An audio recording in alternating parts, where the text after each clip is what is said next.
Assalamualaikum warahmatullahi wabarakatuh. Mata kuliah Al-Islam Kemuhammadiyaan 4. Materi kali ini akan membahas tentang etika Islam dalam penerapan ilmu yang akan dijelaskan oleh kelompok 9. Anggotakan 1. Rima Endi Maharani, yang kedua Triviana Senja Pramita, yang ketiga Lydia Khairunisa, dan yang terakhir Indah Nur Khalidah. Definisi etika, ilmu, dan agama. Etika berasal dari bahasa Yunani kuno, yaitu etos yang mempunyai banyak arti seperti kebiasaan, adat, watak, perasaan, sikap, dan cara berpikir. Etika merupakan cabang utama filsafat yang mempelajari nilai atau kualitas yang menjadi studi mengenai standar dan penilaian moral. Etika mencakup analisis dan penerapan konsep seperti benar, salah, baik, buruk, dan tanggung jawab. Ilmu dari segi etimologi berarti kejelasan. Karena itu, segala yang terbentuk dari akar katanya mempunyai ciri kejelasan. Ilmu adalah pengetahuan yang jelas tentang sesuatu. Menurut Al-Manawi dalam kitab At-Taikif berkata bahwa ilmu adalah keyakinan kuat yang tetap sesuai dengan realita. Menurut Imam Raghib Al-Asfahani dalam kitabnya Mufradat Al-Quran berkata, jika ilmu adalah mengetahui sesuatu sesuai dengan hakikatnya. Agama. Kata agama berasal dari bahasa Sanskerta, agama yang berarti tradisi. Agama adalah religi yang berasal dari bahasa Latin religio dan berakar pada kata kerja religare yang berarti mengikat kembali. Artinya, dengan bereligi maka seseorang akan mengikat dirinya kepada Tuhan. Agama adalah sistem yang mengatur tata keimanan atau kepercayaan dan peribadatan kepada Tuhan yang Maha Kuasa, serta tata kaidah yang berhubungan dengan pergaulan manusia dan manusia serta lingkungannya. Etika Islam dalam penerapan ilmu ini dibagi menjadi dua hal. Yang pertama, ilmu dan kemanusiaan, dan yang kedua, ilmu dan kemaslahatan hidup. Dalam ilmu merupakan bagian yang integral bagi setiap pribadi manusia, termasuk sebagai bentuk kesempurnaan iman seseorang. Apabila pelaksanaan suatu amal atau perintah Allah yang dikerjakan atas dasar ilmu menempati posisi dan peran yang sangat strategis. Sangat banyak ayat Al-Quran dan hadis yang menegaskan keharusan umat Islam untuk menguasai ilmu. Fungsi Adam sebagai seorang khalifah ditandai dengan pengajaran ilmu asmaullah dari Allah yang kemudian membuat Adam pantas untuk disujudi oleh para malaikat. Allah juga telah menjanjikan orang yang beriman dan memiliki ilmu pada posisi yang lebih tinggi derajatnya. Di dalam Al-Quran, penjelasan tentang konsep ilmu terdiri dari dua macam, yaitu ilmu laduni dan ilmu kasbi. Ilmu laduni adalah ilmu yang diperoleh tanpa upaya manusia, sedangkan ilmu kasbi adalah ilmu yang diperoleh karena usaha manusia. Ilmu laduni hanya diberikan kepada hamba yang benar-benar bertakwa kepada Allah Subhanahu wa Ta'ala, seperti Nabi Khidir sebagaimana mendapatkan ilmu. Dan hal itu dijelaskan dalam surat Al-Kahfi 18 ayat 65 yang berbunyi, Bismillahirrahmanirrahim. Fawajada abdan min ibadina atainahu rahmatan min idina wa 'allamnahu min ladunna ilm. Lalu mereka bertemu dengan seorang hamba di antara hamba-hamba kami yang telah kami berikan kepadanya rahmat dari sisi kami dan yang telah kami ajarkan kepada ilmu dari sisi kami. Bismillahirrahmanirrahim. Walaula fadlullahi alaika wa rahmatuh lahammat ta'ifatum minhum an yudilluka wa ma yudilluna illa أنفسهم وما يضرونك من شيء وأنزل الله عليك الكتاب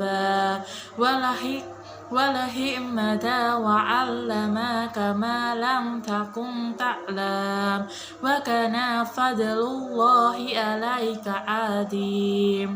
Artinya, sekiranya bukan karena karunia Allah dan rahmatnya kepadamu, tentulah segolongan dari mereka berkeinginan keras untuk menyesatkanmu. Tetapi mereka tidak menyesatkanmu melainkan dirinya sendiri, dan mereka tidak dapat membahayakanmu sedikit pun kepadamu. Dan juga karena Allah menurunkan kitab dan hikmah kepadamu, dan telah mengajarkan kepadamu apa yang belum kamu ketahui, dan adalah karunia Allah sangat besar atasmu. Yang kedua adalah ilmu kasbi. Ilmu kasbi adalah ilmu yang didapat dengan cara belajar, yang artinya dalam pembelajaran tersebut terdapat guru dan juga murid, seperti yang dijelaskan dalam surat Al-Baqarah ayat 247, di mana Allah Subhanahu wa Ta'ala mengangkat Talut menjadi raja dengan ilmu dan tubuh yang kuat. Maksudnya adalah bahwa dalam mendapatkan ilmu, manusia membutuhkan seorang perantara. Quran Surat Al-Baqarah 2 ayat 247. Bismillahirrahmanirrahim. Wa qala lahum nabiyuhum innallaha qad ba'asha lakum taluta malik. Qalu anna yakunu lahul mulku alaina wa nahnu ahaqqu bil mulki minhu wa lam yu'ta sa'atan minal mali. Qala innallaha astafahu alaikum fazadahu bastatan fil ilmi wal jismi wallahu yu'ti mulkamu man yasha wallahu wasi'un alim. Artinya, Nabi mereka mengatakan kepada mereka, sesungguhnya Allah telah mengangkat Talut menjadi rajamu. Kemudian mereka menjawab, bagaimana Talut memerintah kami, padahal kami lebih berhak mengendalikan pemerintahan daripadanya. Sedangkan dia pun tidak diberi kekayaan yang cukup banyak. Nabi mereka berkata, sesungguhnya Allah telah memilih rajamu dan menganugerahimu ilmu yang luas dan tubuh yang perkasa. Allah memberikan pemerintahan kepada siapa yang dikehendakinya, dan Allah maha luas pemberiannya, lagi maha mengetahui. Selanjutnya adalah Quran Surat Al-Alaq 1 ayat 1-5. Bismillahirrahmanirrahim. Uqra bismi rabbikal ladzi halaq. Khalaqal insana min alaq. Uqra warayukal akram. Allazi allama bil qalam. Allamal insana ma lam ya'lam. Bacalah dengan menyebut nama Tuhanmu yang menciptakan. Dia telah menciptakan manusia dari segumpal darah. Bacalah, dan Tuhanmu lah yang maha pemurah, yang mengajar manusia dengan perantara kalam. Dia mengajar kepada manusia apa yang tidak diketahuinya. Baik, saya akan melanjutkan presentasi dari teman saya. Itu hubungan ilmu dan manusia bisa dipahami dari penjelasan tentang ayat-ayat insaniyah yang menjelaskan jika manusia itu adalah bagian dari alam itu sendiri. Manusia memiliki fungsi dan tugas yang harus dilaksanakannya serta keberadaannya yang menjadi subjek istimewa, sekaligus juga objek yang melahirkan berbagai ragam keilmuan yang membuatnya ditempatkan pada posisi tersendiri sebagai bagian dari sumber ilmu.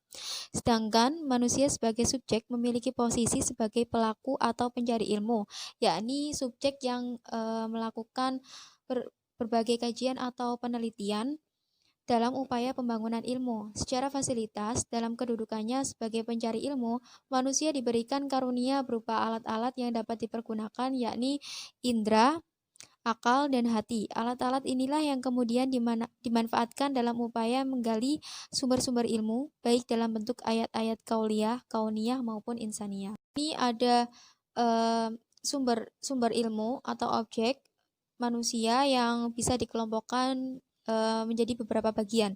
Yang pertama ada berkaitan dengan tabiat atau internal dirinya yang menjadi lahan kajian ilmu psikologi dan filsafat. Yang kedua berkenaan dengan perbuatan manusia dalam kurung rentan perjalanan waktu yang kemudian menjadi lahan bagi ilmu sejarah.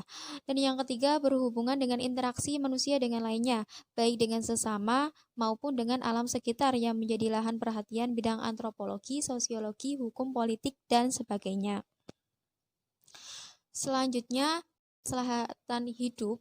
Ilmu sangat mempengaruhi kehidupan manusia. Tidak bisa dipungkiri bahwa kehidupan manusia tidak bisa lepas dari kemajuan ilmu dan teknologi. Dengan kemajuan ilmu dan teknologi, manusia dimudahkan dalam pemenuhan kebutuhan. Seperti halnya ilmu kesehatan menjadikan manusia lebih mudah mengakses kesehatan dan terpelihara dari penyakit-penyakit. Harapan berumur panjang dari kematian sebuah penyakit bisa terwujud.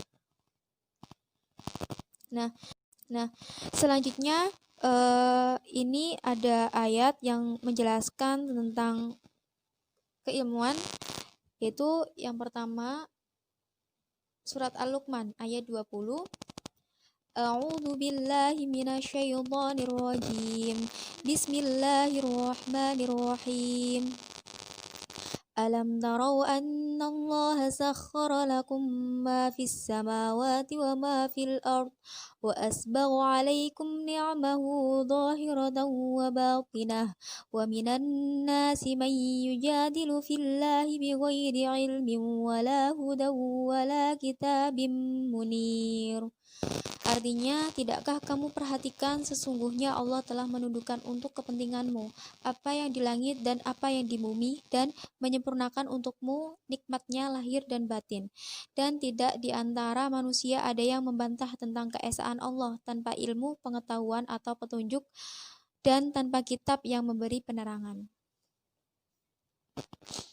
Selanjutnya yaitu surat Al-Mujadilah ayat 11. yakni A'udzu billahi minasyaitonir rajim. Bismillahirrahmanirrahim. Ya ayyuhalladzina amanu idza qila lakum tafassahu fil majalisi fafsahu yafsahillahu lakum wa idza qila shuzu fanshuzu yarfa'illahu alladhina amanu minkum walladzina utul ilma darajat wallahu bima ta'maluna khabir. Artinya, hai orang-orang beriman, apabila kamu dikatakan kepadamu berlapang-lapanglah dalam majelis, maka lapangkanlah, niscaya Allah akan memberi kelapangan untukmu. Dan apabila dikatakan berdirilah kamu, maka berdirilah, niscaya Allah akan meninggikan orang-orang yang beriman di antaramu dan orang-orang yang diberi ilmu pengetahuan beberapa derajat. Dan Allah mengetahui apa yang kamu kerjakan. Sekian dari saya. Selanjutnya akan dilanjutkan oleh teman saya, Indah Nur Khalidah. Di sini saya akan menjelaskan ayat tentang penerapan etika ilmu ekonomi. Dalam penerapan ilmu, kita tidak boleh berlebihan dalam mengeksploitasi alam meskipun tujuannya untuk kesejahteraan. Sudah dijelaskan dalam surat Al-A'raf ayat 41. Bismillahirrahmanirrahim. Zaharal fasadu fil bahri wal bahri bima kasabat aydin nasi liyuziquhum ba'dalladzi amilu la'allakum yarji'un. telah nampak kerusakan di darat dan di laut disebabkan karena perbuatan tangan manusia, supaya Allah merasakan kepada mereka sebagian dari akibat perbuatan mereka agar mereka kembali ke jalan yang benar. Jadi, faktor kerusakan di darat dan di laut itu karena faktor perbuatan manusia itu sendiri.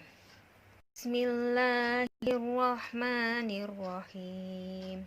Khudz min amwalihim shadaqatan tutahhiruhum wa tuzakkihim biha wa sholli alaihim inna sholataka sakanul lahum wallahu sami'un alim. Jadi di sini adalah surat At-Taubah ayat 103 yang menerangkan tentang ambillah zakat dari sebagian harta mereka. Dengan zakat itu kamu membersihkan dan mensucikan mereka dan mendoalah untuk mereka. Sesungguhnya doa kamu itu menjadi ketentraman jiwa bagi mereka dan Allah Maha mendengar lagi Maha mengetahui. Dengan surat At-Taubah ayat 103 ini menerangkan tentang zakat merupakan bentuk penerapan etika dalam ekonomi Islam. Dengan menyalurkan zakat meminimalisir pemusnahan kekayaan pada orang-orang tertentu. Ada beberapa hadis tentang penerapan etika ilmu ekonomi. Dijelaskan hadis riwayat Al-Huzwani, yaitu tentang jual beli. Tidak dibenarkan seseorang muslim menjual satu jualan yang mempunyai aib kecuali ia menjelaskan aibnya. Misalnya, ada beberapa cacat kain berlubang, maka dia harus menjual dengan menjelaskan bahwa ada beberapa lubang di kain tersebut. Kemudian riwayat Muslim, siapa yang menipu kami, maka dia bukan kelompok kami. Kemudian hadis riwayat Abu Hurairah bahwa Rasulullah SAW bersabda, janganlah seorang muslim menawar atas penawaran saudaranya. Jadi kalau sudah ditawar oleh orang lain, maka janganlah sekali-sekali menawarnya. Kemudian riwayat Ibnu Umar bahwa Rasulullah SAW bersabda, melarang sistem penjualan najasyi, yaitu meninggikan harga untuk penipu. Jadi meninggikan suatu harga, misalnya sekarang lagi booming dengan corona, maka menjual masker yang cukup tinggi. Dari kesimpulan etika Islam dalam penerapan ilmu di sini, yaitu etika dalam Islam tidak dapat lepas dari ilmu akhlak, berbagai salah satu cabang ilmu pengetahuan agama Islam. Oleh karena itu, etika dalam Islam bisa dikatakan identik dengan ilmu akhlak, yakni ilmu tentang keutamaan-keutamaan dan bagaimana cara mendapatkan agar manusia menghiasi dengan ilmu tentang hal yang hina dan bagaimana cara menjauhinya agar manusia terbebas dari padanya. Etika di pihak lain seringkali dianggap sama dengan akhlak. Persamaannya memang ada, karena keduanya membahas masalah-masalah baik buruknya tingkah laku manusia. Akan tetapi, akhlak lebih dekat dengan kelakuan atau budi pekerti yang bersifat aplikatif. Sedangkan etika lebih cenderung merupakan landasan filosofi yang membahas ilmu tentang apa yang baik dan apa yang buruk. Islam dalam ilmu arti luas merupakan wahyu Tuhan yang mengatur hubungan manusia dengan Tuhan, diri sendiri dan lingkungan baik fisik, sosial maupun budaya secara global. Seperangkat aturan-aturan, nilai umum, dan prinsip dasar inilah yang sebenarnya disebut dengan syariat. Kitab suci Al-Quran merupakan penunjuk etika, moral, akhlak, kebijaksanaan, dan dapat menjadi teologi ilmu. Dalam pandangan Al-Quran, ilmu adalah keistimewaan yang menjadikan manusia unggul terhadap makhluk-makhluk lain guna menjalankan fungsi kekhilafan. Demikian presentasi dari kami. Demikian presentasi dari kelompok kami, kelompok 9, Etika Islam dalam Penerapan Ilmu. Sekian, wassalamualaikum warahmatullahi wabarakatuh.